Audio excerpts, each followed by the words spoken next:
Bismillahirrahmanirrahim.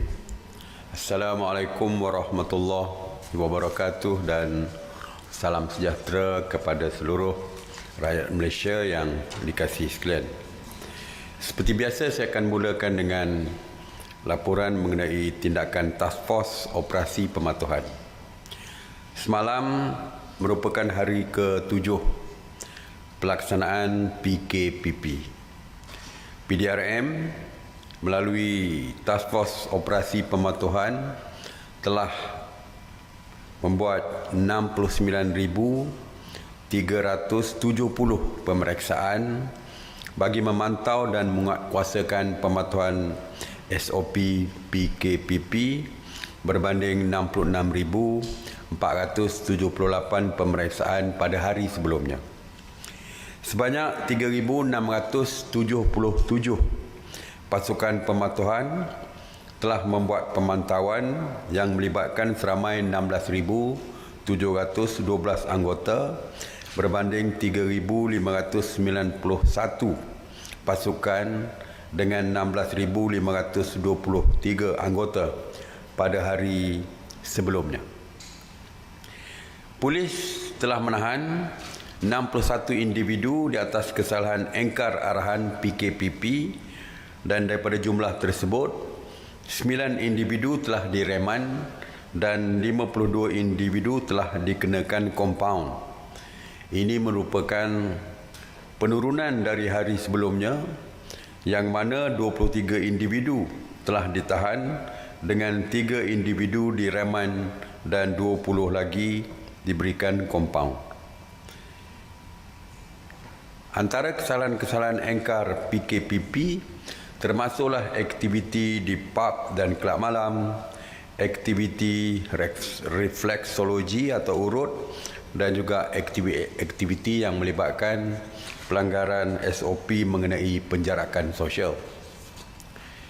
Mengenai kawalan sempadan negara, Ops Benteng semalam telah menahan sejak daripada 1 Mei hingga semalam telah menahan seramai 850 parti dan 153 tekong kerana cuba memasuki sempadan negara secara haram, terutamanya melalui lorong-lorong tikus. Turut ditahan adalah 12 individu yang disyaki sebagai penyelundup serta 18 buah kapal. PDRM juga telah membuat 68 sekatan jalan raya Ops Benteng di seluruh negara berbanding dengan 66 sekatan jalan raya pada hari sebelumnya dan memeriksa 40,880 kenderaan bagi mengekang kemasukan pendatang tanpa izin, terutamanya di lorong-lorong tikus. PDRM telah menahan seramai 6 warga negara asing semalam dan 4 lagi pada hari sebelumnya di sekatan jalan raya Ops Benteng di atas kesalahan imigresen. Kerajaan akan terus mengambil tindakan tegas terhadap mana-mana pihak yang cuba memasuki sempadan negara secara haram dan agensi-agensi penguat kuasa akan terus mengetatkan kawalan kawasan sempadan terutamanya di lorong-lorong tikus. Mengenai Ops Sanitasi Awam di bawah kawal sulia KPKT sejak 30 Mac 2020 telah mengadakan 8,449 operasi merangkumi 134 zon, iaitu penambahan dari sebelumnya 8,360 operasi di 133 zon. Semalam, sebanyak 89 operasi sanitasi yang meliputi 60 zon di 12 buah negeri, antaranya Sarawak 23 operasi, Sabah dan Perak 11 operasi. Pada hari sebelumnya iaitu 15 hari bulan, oleh kerana saya tidak membuat laporan harian seperti dulu, jadi saya akan laporkan setiap 2 hari lah. Pada hari sebelumnya 15 Jun, 85 operasi sanitasi yang meliputi 55 zon di 12 negeri, antaranya Sarawak 22 operasi, Sabah 13 operasi dan Terengganu 10 operasi. Mengenai pusat kuarantin wajib, dari 10 hingga 15 Jun 2020, Kementerian Kesihatan Malaysia telah membuat saringan ke atas 5,316 individu di seluruh pintu masuk negara. Daripada jumlah itu, 5,298 individu telah didapati negatif COVID-19 dan sedang menjalani proses kuarantin wajib di kediaman masing-masing, manakala 18 individu didapati positif dan telah dihantar ke hospital untuk rawatan. Pada 15 Jun,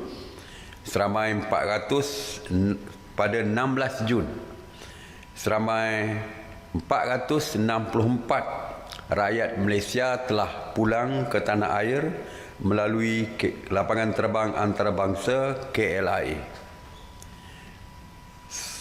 Semua 464 individu tersebut telah diperintah untuk menjalani proses kuarantin wajib di rumah masing-masing. Pada 15 Jun, seramai 82 rakyat kita telah tiba di KLIA dan kesemua mereka diperintahkan menjalani kuarantin di rumah. Bermakna semua yang pulang selama 2 hari ini adalah berstatus negatif. Oleh itu perlu diingatkan, mereka perlu membuat turun aplikasi MySejahtera dan sentiasa memakai wristband ataupun gelang tangan pengenalan kuarantin sewaktu berada di rumah masing-masing. Jadi saya harap terus patuhlah kepada setiap SOP yang diarahkan terhadap mereka. Saya ingin menyebut tentang interview ataupun temuduga. Sebelum ini temuduga boleh dibuat tetapi secara online, secara atas talian maya, melalui video conferencing, teleconferencing dan sebagainya. Mesyuarat khas yang bermesyuarat pada hari sebelumnya, iaitu hari Isnin, saya sudah confused. Mesyuarat khas menteri-menteri yang bermesyuarat pada hari Isnin telah bersetuju untuk membenarkan kementerian dan agensi melaksanakan proses temuduga secara bersemuka. Jadi tidak perlu lagi di atas talian dan sebagainya. Ini juga termasuk juga kepada pihak swasta dan sebagainya. Suruhanjaya Perkhidmatan Awam ataupun SPA akan menyediakan SOP berkaitan dengan proses temuduga secara bersemuka. Dan SOP ini akan disemak oleh Kementerian Kesihatan Malaysia, Majlis dan juga Majlis Keselamatan Negara bagi kelulusan. Jadi kita dah setuju, cuma SOP itu akan disediakan.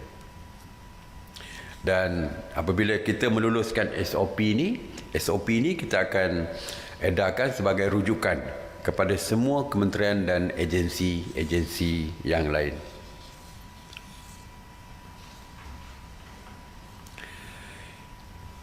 Mesyuarat khas menteri-menteri juga telah bersetuju untuk membenarkan penganjuran mesyuarat, seminar, bengkel, kursus, latihan dan persidangan oleh pihak kerajaan dan juga swasta. Kebenaran ini tertakluk kepada berbagai-bagai SOP. Antaranya adalah jumlah maksima untuk kursus latihan bengkel dan sebagainya yang saya sebutkan tadi adalah seramai 250 orang. Maksimum 250, walau bagaimanapun ianya tetap mengikut kapasiti ruang penganjuran. Mesti ada social distancing, penjarakan sosial mesti juga dilaksanakan. Kalau dewan itu kecil, tidak muat hingga 250, maka ianya tidak boleh sehingga 250 seperti yang kita benarkan, kerana ianya tetap berdasarkan keluasan dewan dan juga penjarakan sosial mesti ada, tak boleh. Yang penjarakan sosial itu adalah satu SOP yang wajib untuk semua perkara. Dan SOP lain seperti biasalah, tidak boleh mesti mencuci tangan, digalakkan memakai topeng muka, dan satu lagi adalah peserta mesti memuat turun aplikasi MySejahtera untuk mengimbas QR code sewaktu pendaftaran ataupun secara manual. Dan satu lagi ialah dari segi makan, dari jamuan makan, buffet tidak dibenarkan dan kita minta supaya makanan adalah secara bungkus. Dan seperti biasa pun hanya dibenarkan di kawasan hijau sahaja. Ya. Tuan-tuan dan puan-puan, hari ini merupakan hari ke-8 pelaksanaan PKP dan kebanyakan sektor industri dan perniagaan sudah pun bermula beroperasi. Jalan raya pun kini sesak, terutamanya waktu puncak, seperti biasa. Ini menunjukkan sebilangan besar rakyat Malaysia telah pun memulakan rutin harian seperti biasa. Namun, walaupun kita memulakan kehidupan seperti biasa dengan rutin harian seperti biasa, tetapi perlu diingatkan, norma-norma baru yang saya kira telah pun mula menjadi amalan kepada rakyat kita seperti topeng muka, menggalakkan topeng muka, kebersihan seperti mencuci tangan dengan hand sanitizer, sabun, penjarakan sosial perlu dipatuhi oleh setiap individu. Kawalan kendiri, seperti yang saya sentiasa tekankan, kawalan kendiri juga amat penting dalam amalan seharian kita bagi kita memastikan kita dapat memutuskan rantaian COVID-19 ini. Jadi saya pun lihat di jalan raya, kalau di waktu puncak tu memang jam seperti dulu dan sebagainya. Kalau kita pergi ke shopping mall, supermarket sudah pun balik kepada asal. Tetapi kalau di supermarket misalnya, jumlah pengunjung, jumlah pelanggan juga mesti dikawal seperti dulu. Walaupun keadaan sudah seperti biasa, tetapi mesti SOP yang lepas masih mesti diteruskan. Untuk masuk ke shopping kompleks misalnya, mesti ada imbasan suhu. Ya, mesti juga dipatuhi. Hidup kita mungkin sudah kembali seperti biasa, tetapi seperti saya katakan, kehidupan walaupun sudah biasa tapi sudah pun berbeza daripada zaman sebelum PKP dulu, kerana pematuhan SOP masih perlu diteruskan. Dan kawalan kendiri dan norma baru ini perlulah menjadi budaya kita. Walaupun satu hari nanti PKP ditamatkan, tetapi amalan kawalan kendiri dan sebagainya tetap mesti diteruskan. Jadi itu saja untuk hari ini. Terima kasih. Saya buka kepada soalan. Datuk Seri Faizal daripada Rahmah. Mohon pencerahan dan penjelasan mengenai operasi panggung wayang dan basuh kereta. Terima kasih. Belum lagi setakat ni. Setakat ni kita belum lagi. InsyaAllah sampai masanya kita akan buka. Tapi setakat ini belum lagi. SOP pun belum ada lagi. InsyaAllah. Assalamualaikum Datuk Seri. Ini berkenaan pelajar antarabangsa yang belajar di IPT di Malaysia. Bilakah boleh mereka kembali ke Malaysia untuk menyambung pelajaran? Ya, kita faham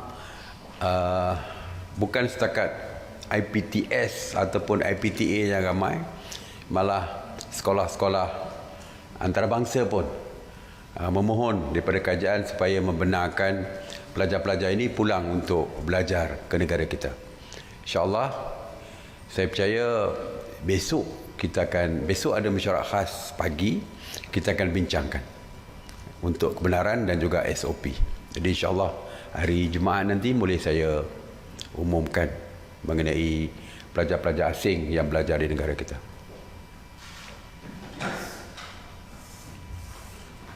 Assalamualaikum Sri.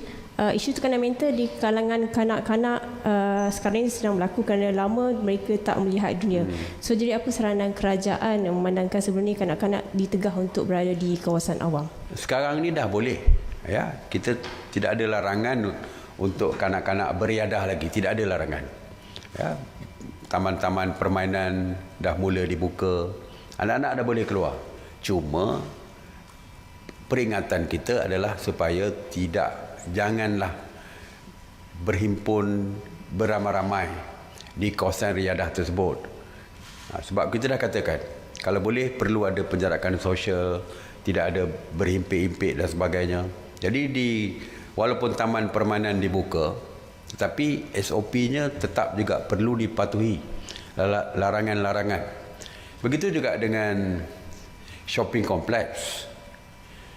Tidak ada tegahan yang tidak membenarkan kanak-kanak pergi untuk membeli permainan bersama ibu bapa mereka dan sebagainya. Cuma saya sentiasa mengingatkan, jangan bawa anak-anak kerana kanak-kanak merupakan golongan yang berisiko tinggi.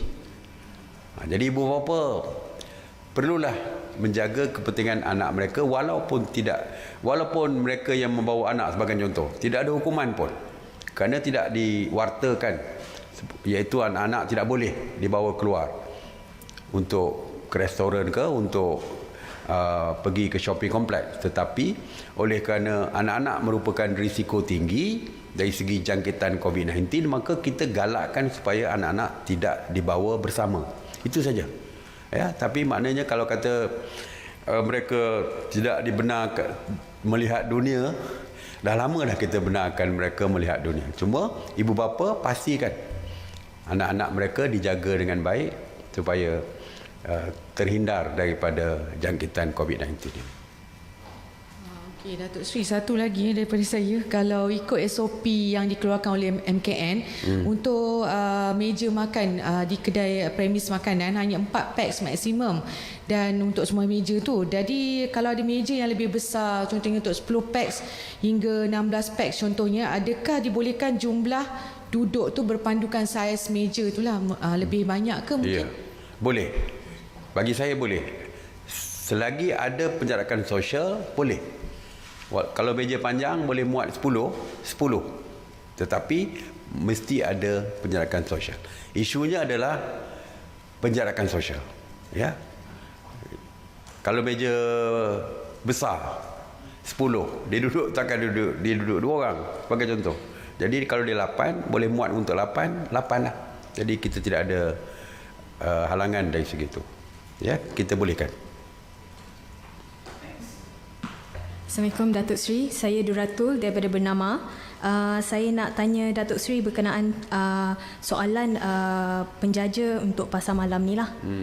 Kira-kira 500 penjaja dan peniaga pasar malam Lorong Ta memilih untuk menangguhkan dahulu pembukaan semula perniagaan mereka kerana menyifatkan syarat pematuhan SOP terlalu ketat dan perlu dikaji semula. Adakah kerajaan akan maintain menggunakan SOP sedia ada atau akan mempertimbangkan semula untuk SOP baru? Okey. kita menerima pembentangan daripada DBKL kerana difahamkan mereka telah pun berbincang dengan penjaja, persatuan-persatuan penjaja. Apabila mereka bentang, kita setuju. Kerana waktu itu mereka komplain kerana mereka tidak boleh menjalankan perniagaan. Dan jika ada perkara-perkara yang dianggap menyusahkan mereka, jadi kita minta persatuan dan berjumpa balik dengan DBKL untuk membincangkan perkara-perkara yang mereka kurang bersetuju. Dan DBKL boleh bawa semula ke mesyuarat khas menteri-menteri untuk kita tengok. Kita akan bincang balik. Mana kalau DBKL merasakan perlu pindaan, bawa ke jawatan kuasa khas menteri-menteri yang di dalam ahli mesyuaratnya terdiri daripada MKN, terdiri daripada Kementerian Kesihatan, dan kalau kita rasa kita boleh meminda berdasarkan kehendak mereka, insya-Allah kita pindah. Tetapi berunding dulu dengan DBKL, kerana DBKL yang akan bawa ke mesyuarat khas nanti. Tu Syed, operasi basuh kereta tu ada yang masih tak clear, macam mana, sudah dibenarkan ke atau apa yang sebenarnya sepatutnya? Kedai cuci kereta dah. Sebenarnya apabila kita umumkan pembukaan workshop dan sebagainya yang berkaitan dengan kereta, tak kira lah workshop, cat kereta, kedai aksesoris kereta, ianya termasuklah tempat cuci kereta. Setengah tempat cuci kereta tu di stesen minyak. Stesen minyak kita buka, kedai cuci kereta kita buka. Kalau dia ada premis tersendiri pun untuk cuci kereta, kita benarkan. Tidak ada halangan. Cuma SOP tu adalah SOP biasa. Yang general tu adalah perlu mereka patuhi. Dan detail SOP tu boleh mereka melihat boleh melihatnya melalui website MKN tu. Mereka boleh cek di MKN. Website MKN ada detail tentang setiap sektor-sektor yang kita telah pun benarkan. Okey, terima kasih. Assalamualaikum warahmatullahi wabarakatuh.